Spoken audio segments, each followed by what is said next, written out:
Taste the Daily. தமிழகத்தில் விடியா திமுக ஆட்சியில் ஜனவரி 1ஆம் தேதி முதல் ஆகஸ்ட் 8ஆம் தேதி மாலை 3 மணி வரை 221 நாட்களில் 656 கொலை சம்பவங்கள் அரங்கேறியுள்ளது.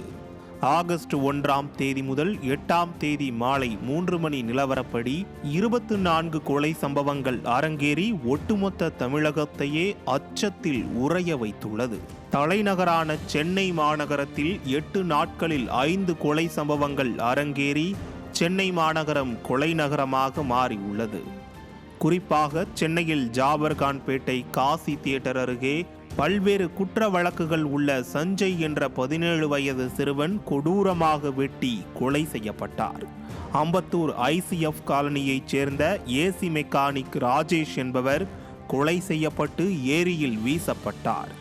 காசிமேட்டில் தர்மராஜன் என்ற மீனவர் கல்லால் அடித்து கொடூரமான முறையில் கொலையானார்.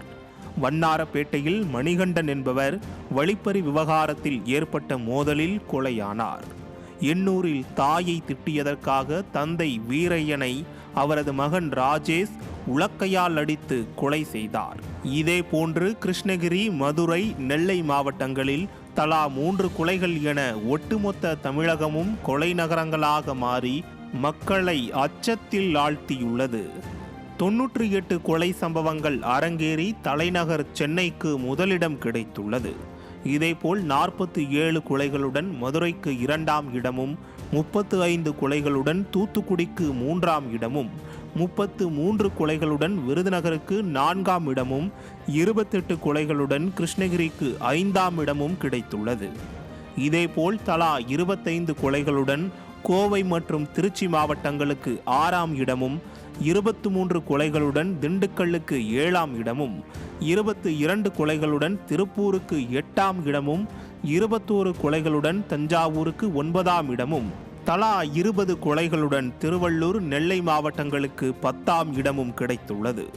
அதற்கடுத்தபடியாக சிவகங்கை மாவட்டத்தில் 19 கொலைகள் அரங்கேறியுள்ளது.